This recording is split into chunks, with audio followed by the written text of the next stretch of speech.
Told you I'd make a movie someday. Huh? Hi guys, my name's Will and welcome back to the channel. Today we're going to be talking about Scream 3 from the year Y2K.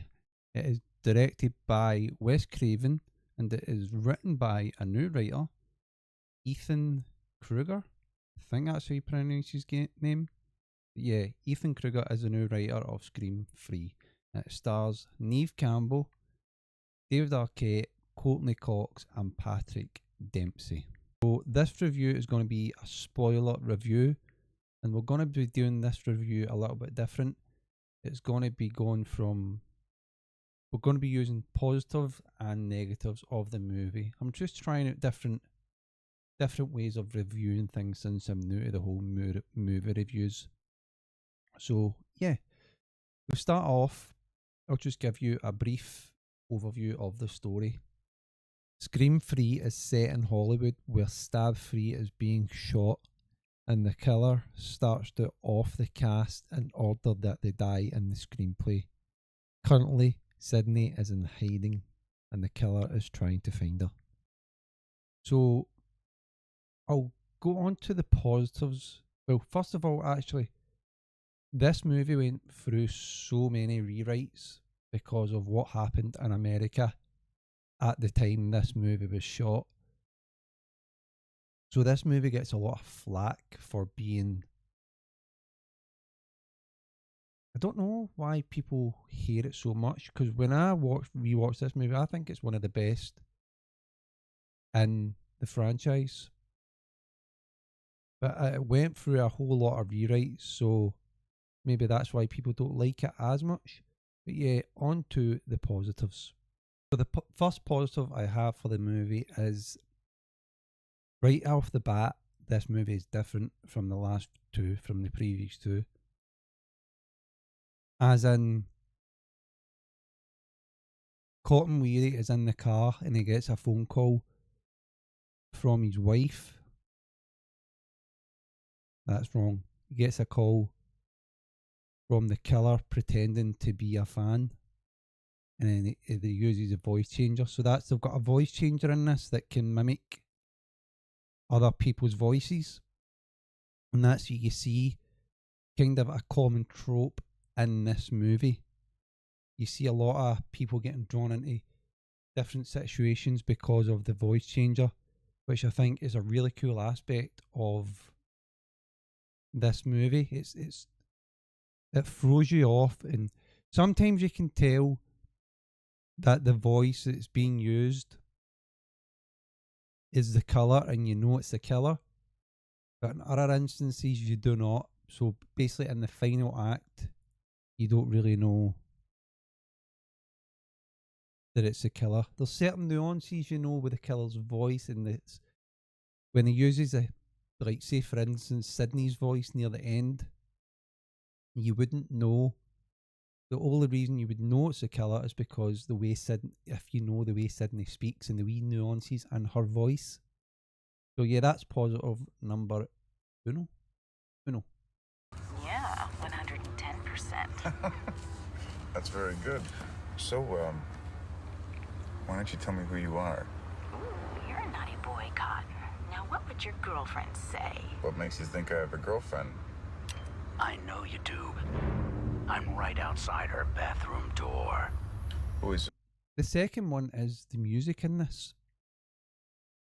Throughout the entire three movies, they've got such great music. It's like this sort of sad orchestral sort of music that is just,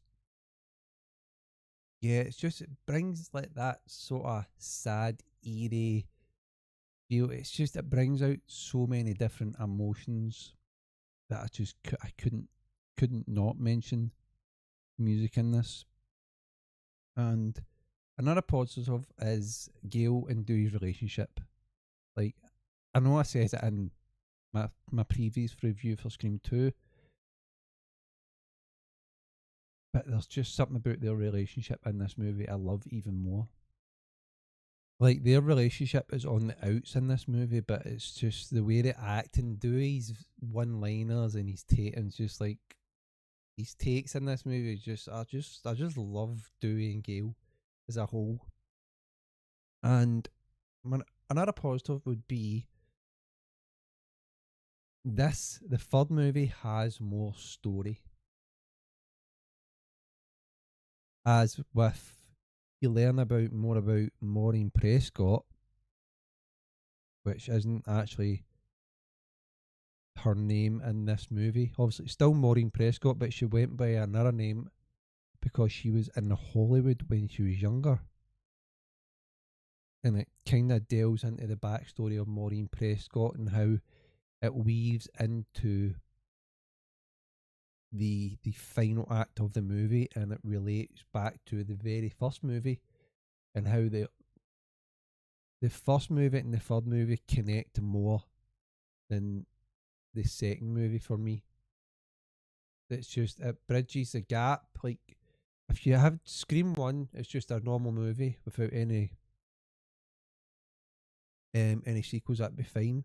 But the third one makes the first movie just one big whole package. This is why I love Scream. I was going to leave my sort of feeling towards this movie at the end, but I do love Scream 3. Like, screw anybody who says anything else. This movie is one of the best. And that's why. So, I'll get on to more about how the story fits in with Maureen Prescott at the end of this review, once I've given you the positives and the negatives. But I have two more positives to give. One is when when Ghostface finally gets Sidney out of hiding, Ghostface finally finds Sidney. So she's basically forced to come out of hiding. And so this movie is obviously set in Hollywood. And when she goes onto the set, like, they've rebuilt the whole set of the first movie in this one, like in the big lots in Hollywood that you get.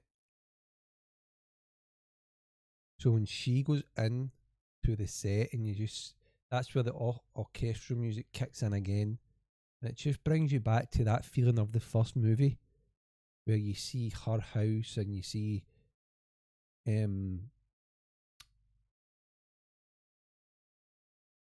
just went out of my head, Stu's house, that sort of music. And it's funny because when the killer finally chases her in this scene, she's expecting to know her ways in and out this house, but obviously it's a set. It's a set, so there's different parts of the house, and it's funny how the killer can run in that door and then come round, and then Sidney thinks, oh, he's never going to come get me, and then comes through another direction. It's just like, it's just a cool wee reminiscent feeling that you get from that scene. And the last positive is the killer in this movie, and that is, She shut me out in the cold forever. Her own son.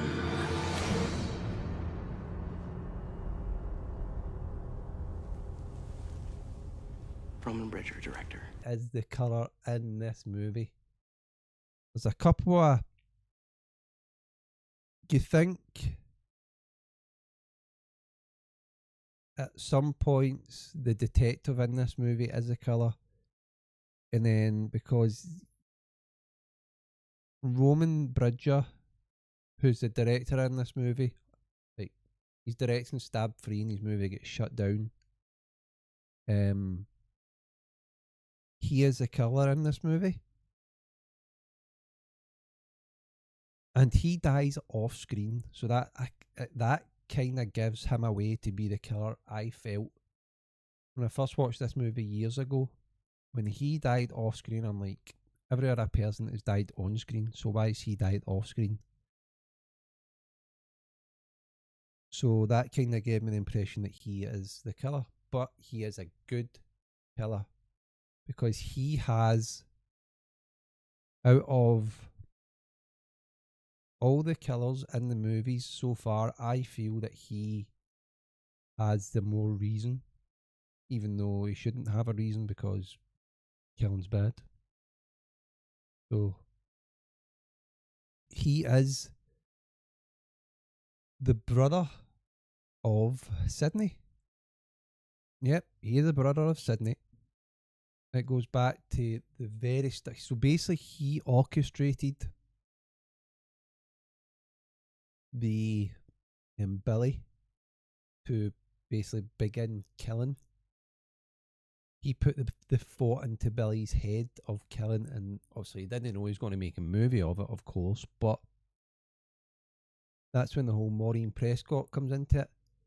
She was basically came a whore, a slut of Hollywood, and Roman is born.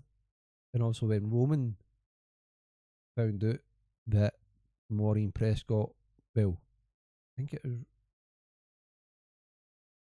I can't remember her name in the movie, but she went for a different name, and then when Roman went to find her, she was called Maureen Prescott. She had a different life, she led a different life, she had a daughter.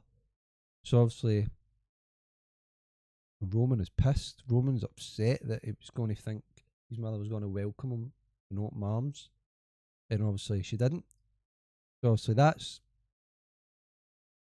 what whole, because each kill, Roman leaves a picture of Maureen when she was younger.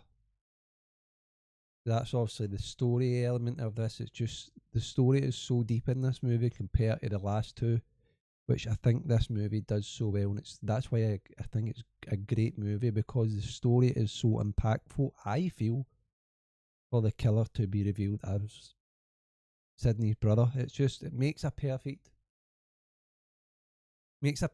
end to a sequel, and it's just the way they act. He's such a great character when he gets revealed to be the killer, because he's rarely in the movie apart from wee snippets, and then obviously the end, like the final act. He's just a great killer, and there's a heartfelt moment when finally Sidney kills him, and she just kind of grabs his hand to basically like, I'm sorry for basically the life that you've been given, because obviously she didn't know she had a brother. She didn't know this other life of Maureen.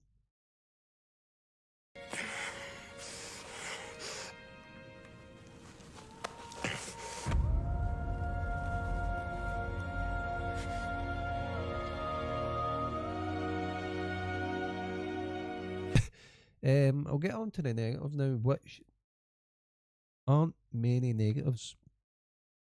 The negatives is Gail Weathers' fringe in this movie. Jokes. And some of the side characters in this are annoying. I don't know what it is about them. They're kind of whiny in a way. And that's the only two negatives I have in this movie. I think the movie, overall, this movie it's better than number two. Yeah, I think this is all like, although we're a different rewrites and having to go back and fix things, I still think this basis it's a solid movie for what I had to work with. Obviously, it would have been better if they didn't have to do the rewrites, because I know one of the side characters there's supposed to be two killers in this. Angela, her name was. She was supposed to be the second killer, but because of all the rewrites and stuff, they just decided to go with one killer and Roman Bridger. And I think it's a solid movie. So I could only imagine what it would be like if they didn't have to do the rewrites. So yeah, guys, that is my review. It's a short review. I kind of just went over some of my positives and my negatives that I had. I think I had more positives when I was watching this movie because I didn't really see a lot of negatives. So yeah, guys, that is my review. Let me know what you think about the movie and your negative thoughts and your positive thoughts, and let me know down in the comments below, and I'll see you on the next one. Will you sign up for me? You're a nut. Mm.